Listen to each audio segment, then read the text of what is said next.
ان عمری فیما افنا، کہاں کھپایا زندگی تو، کیسے گزارا، کیا اس کے اندر جوانی نہیں ہے؟ لیکن پھر ایک سوال دوسرا، ان شبابی فیما ابلا، کہاں بتایا جوانی؟ کیوں؟ جوانی ایک ایسی نعمت ہے جو تمہارے زندگی کے تمام ادوار میں سب سے خوبصورت ترین مرحلہ ہے، اس واسطے اس میں اگر آپ نیک بنتے ہیں تو وہ نیکی اتنی بڑی قیمتی ہے کہ اللہ کہتا ہے کہ سبعۃ یظلهم اللہ فی ظلہ یوم لا ظل الا ظلہ وشاب نشأ فی عبادت اللہ۔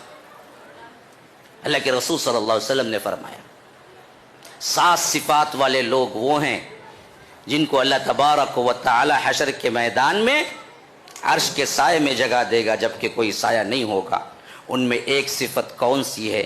وہ نوجوان جو اپنی نوجوانی اللہ کی اطاعت میں گزارتا ہے، وہ بوڑھا جو اپنا بڑھاپا اللہ کی اطاعت میں گزارتا ہے۔ نہیں بولے بوڑھے ہوئے تو یہاں اچھا نہ ہونا، جگہ ملتی نہیں نا گھر میں، جاؤ جی بولتے ہو، اب اس کے بعد انہوں نے لگا کوئی ادھر بیٹھ جاتے۔ ہاں حالت جوانی میں کہاں تھا تو؟ وہ دیکھ جوانی میں تو نے کیا کچھ کیا، جوانی کے راتوں میں تو نے کیا کیا، وہ دیکھ۔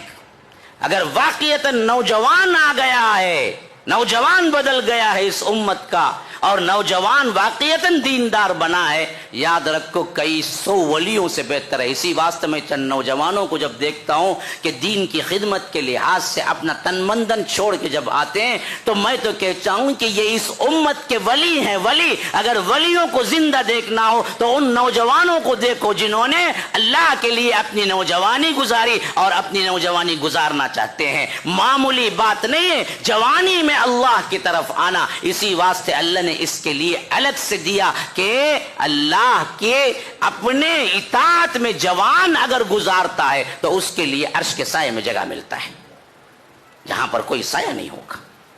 تو میرے بھائیو یہ زندگی بہت قیمتی ہے، اس زندگی کا سوال ہوگا، لمحہ لمحہ بیت رہا ہے بالکل اسی طرح جس طرح برف بیچنے والا اپنا برف بیچتے ہوئے اس کا ایک ایک لمحے میں اس کا برف پگھلتا ہوا اس کی قیمت جاتی ہے، ویسے ہی تمہاری زندگی کی سب سے بہترین قیمتی اوقات تمہارے ایک ایک لمحے کے ساتھ دھلتے گھٹتے جا رہے ہیں، گیا وقت کبھی ہاتھ نہیں آتا۔ اگر آج آپ سدھر جائیں، بدل جائیں، اسلام کو جانیں، قرآن کو مانیں، پڑھیں، سدھریں اور اپنے آپ کو کتاب و سنت کے مطابق بنا لیں، تبدیل کر لیں، فتنوں سے بچ جائیں تو دنیا بھی کامیاب، آخرت بھی کامیاب۔ اگر نہیں موت کا پنجہ آ گیا پھر اس کے بعد آپ تڑپیں، روئیں، گڑ گڑائیں اور پوچھیں مجھے ایک لمحہ چاہیے، لیکن نہیں ملنے والا۔ رب کا فیصلہ ہو چکا ہے کہ جب ایک مرتبہ ملک الموت آ گیا اور تمہارا وقت مقررہ آ گیا، اذا جاء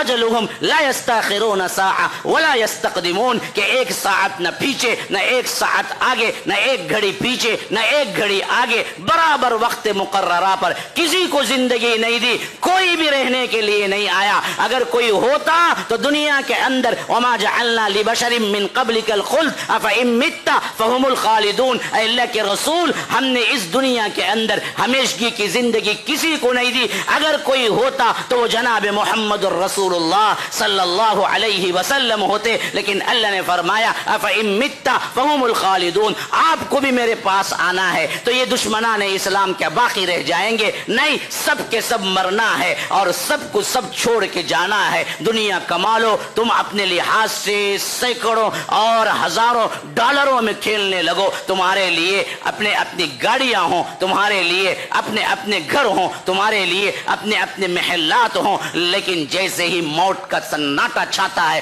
سب کچھ ختم ہو جاتا ہے۔ اجل ہی نے چھوڑا نہ کسرا نہ دارا، اسی سے سکندر صفات بہارا، ہر ایک لے کے کیا کیا نہ حسرت سے دھارا، پڑا رہ گیا یوں ہی ٹھاٹ سارا، جگہ جی لگانے کی دنیا نہیں ہے، یہ عبرت کی جا ہے تماشا نہیں ہے۔ یہ زندگی کیا ہے؟ پوچھو زندگی سے، پوچھو کہ یہ زندگی کیا ہے؟ زندگی ایک کرائے کا گھر ہے، ایک نہ ایک دن بدلنا پڑے گا۔ موت جب تجھ کو آواز دے گی گھر سے باہر نکلنا پڑے گا، تو نہ نکلے گا گا تو تیرے اپنے بیٹے ہی تجھے لے جا کے منو مٹی کے اندر دفن کر کے آئیں گے. یہ تیری حقیقت ہے تو بھول کیوں جاتا ہے؟ وَضَرَبَ لَنَا مَثَلًا وَنَسِيَ خَلْقَهُ، اپنی خلقت کو بھول جاتا ہے، رب کو مثالیں دیتا ہے.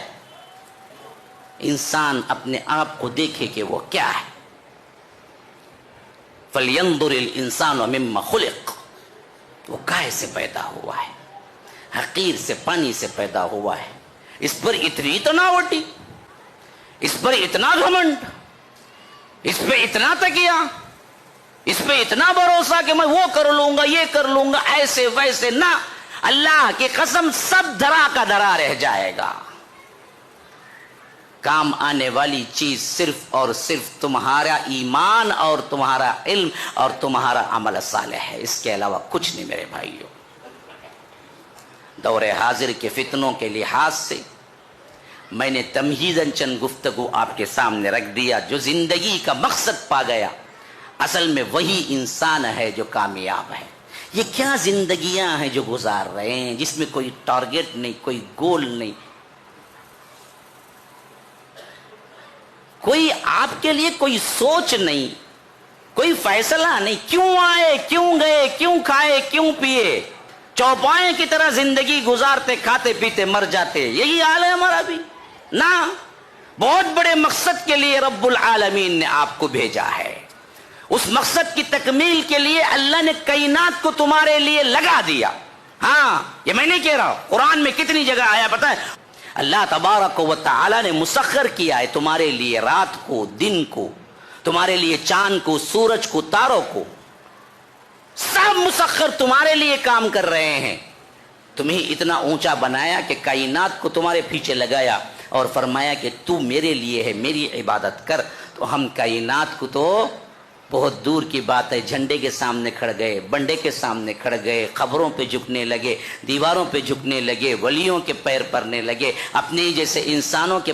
ہم کو دراصل ہماری اپنی اصلی حیثیت ہی ہم نے بھلا دیا. وجہ کیا ہے کہ ہم نے قرآن اور اس کی تعلیمات سے دور ہو گئے. تو پھر وہ زمانہ آ گیا جو آج ہم گزارتے ہیں. دور حاضر پہ میں کیا تبصرہ کروں؟ میرا تو تبصرہ جتنا بھی ہوگا ناقص ہی ہوگا.